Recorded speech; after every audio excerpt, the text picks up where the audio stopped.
Well, let's talk about what we really should be talking about here, because people turn to this show for news and information, clearly not for comedy.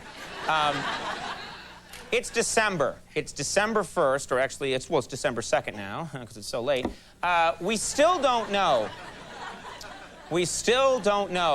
who our next president is going to be. We have no idea. Today, as I said, the U.S. Supreme Court heard oral arguments for the first time. Courts across Florida have continued hearing their own cases, and a second shipment of 600,000 ballots arrived in Tallahassee with an escort from Miami's SWAT team. This thing is getting insane, so we thought we'd better check in once again with our continuing coverage of Decision 2000.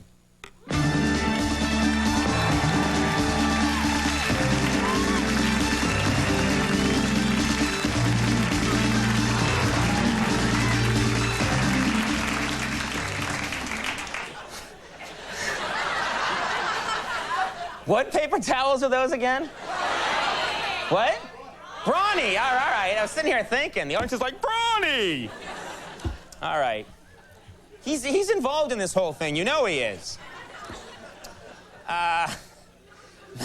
Many people are seriously worried that this Gore-Bush election crisis is tying up too much of the Supreme Court's valuable time. They're worried that the Supreme Court has a lot to do and that this crisis is just going to gum up the works. Well, folks, don't worry. Just take a look at the kinds of cases the Supreme Court was considering before this whole crisis broke out. First off, this case right here. Do we like Dennis Miller on Monday Night Football? There's this one. Could a lion beat a polar bear in a fight? They decided no. There's this one. Which one of us is sexiest? They were trying to figure out. And finally, this case. Would you make out with Fidel Castro for $500? So they're figuring it out. They're working on it. Well, actually, now that the Supreme Court's involved, Vice President Gore finds himself in a really awkward position. During the campaign, this is true, he often rallied support by ridiculing two of the court's most conservative justices, Antonin Scalia and Clarence Thomas. He just really went after them in the campaign. Now he finds his future is in their hands. So it's really not surprising that for the last few days he's been seen trying to make it up to these two. For instance, he washed Antonin Scalia's car the other day. That's right. It's true. He's got a sweet Camaro, I think. He picked up after Clarence Thomas's dog to try and make things up to him. It's true. Yeah. He did, yeah. He actually gave, this is true, he gave Scalia a 2-hour back rub to try and make things up to him. And finally, he showed a Coke can with a pubic hair on it to Anita Hill, just to try and make things, So he's in good shape. You know, folks, one of the things that has changed throughout this election is the image of Florida. Okay, it used to be a place where you go and you hang out on the beach, or you really party if you're a young person. Well, not anymore. Take a look at what Spring Break 2001 is going to look like from now on. Go, go, go, go, go, go, go, go, go, go, go, go, go, go. It's not the same. It's not right. Not right. Now, another concern on people's minds is that once this story is over, okay, what is everybody going to do with all those extra maps of Florida that have been made by the news media? I mean, literally, the news media has made thousands and thousands of maps of Florida out there, and they've got all these maps, and people are worried, what's going to happen to those? Are they going to go to waste? Don't worry. Ladies and gentlemen, people will find a use for those maps. Take a look. Hi, I need a pound of sirloin.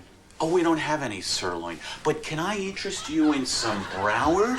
Come on, Seminole. Come on, Volusia. Doctor, am I gonna be all right? This is your penis. Now, you have a slight inflammation in the Miami-Dade County area.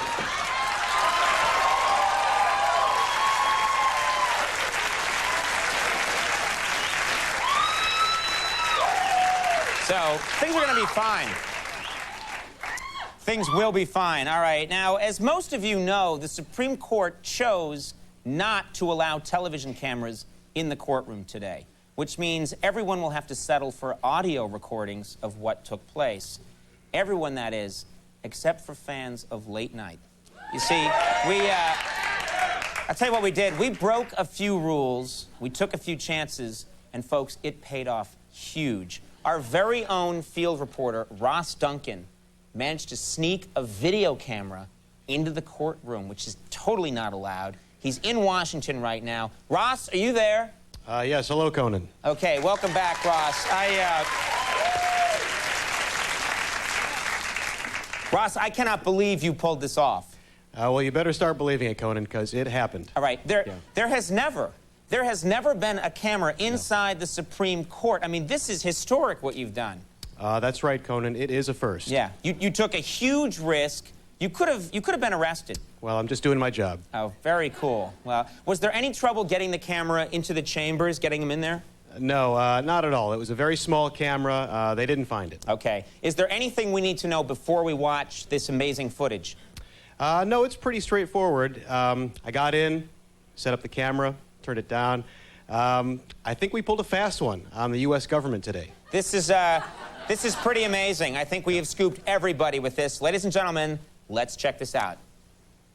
In advance of an election, to govern the counting of votes and the settling of election controversies. Well, Mr. Olson, isn't Section 5 sort of a safe harbor provision for states? And do you think that it gives some...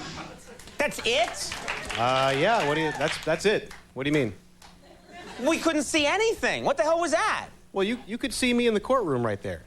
Yeah, but what about the judges and the lawyers and the big legal arguments? Yeah, they were all in there. You could hear them in the background. Yeah, but we needed to see them. Well, I really couldn't lift the camera, Conan. Someone would have seen it, and I had my sandwich, so I kind of had my hands full there. You had your sandwich? I mean, the whole reason we sent you there, we spent a lot of money on that little camera. That's the whole reason we sent you there. Right. Well, I could have got arrested if they saw the camera. Yeah, well, what you came back with, that's just junk, what you showed me. That's just crap. We can't use that. That's just nothing.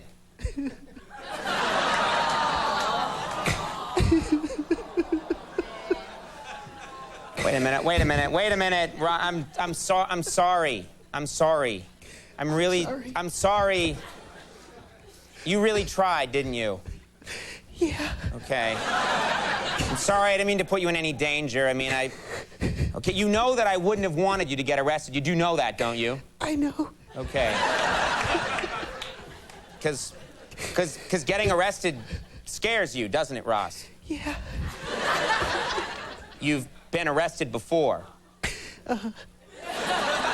And while you were in jail, something happened. Yeah. Ross, something happened with a man. It was dirty. I'm really sorry. You can go now. Will you hold me? I can't hold you. You're in Washington. You should just go. All right, Ross, you just meant well.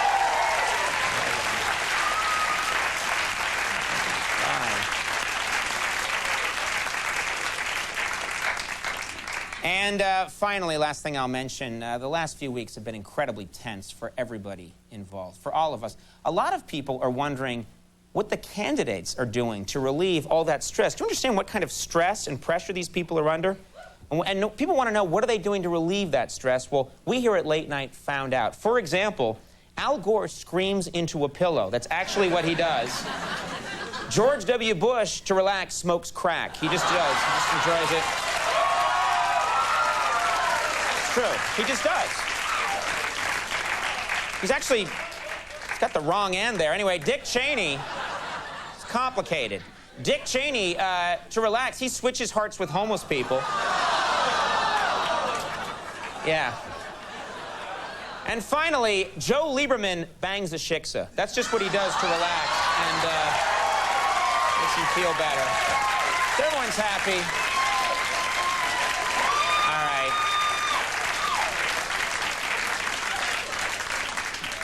Promote that, NBC. I just want to see what they do with that. We'll take a little break. When we come back, Katie Holmes is going to be here.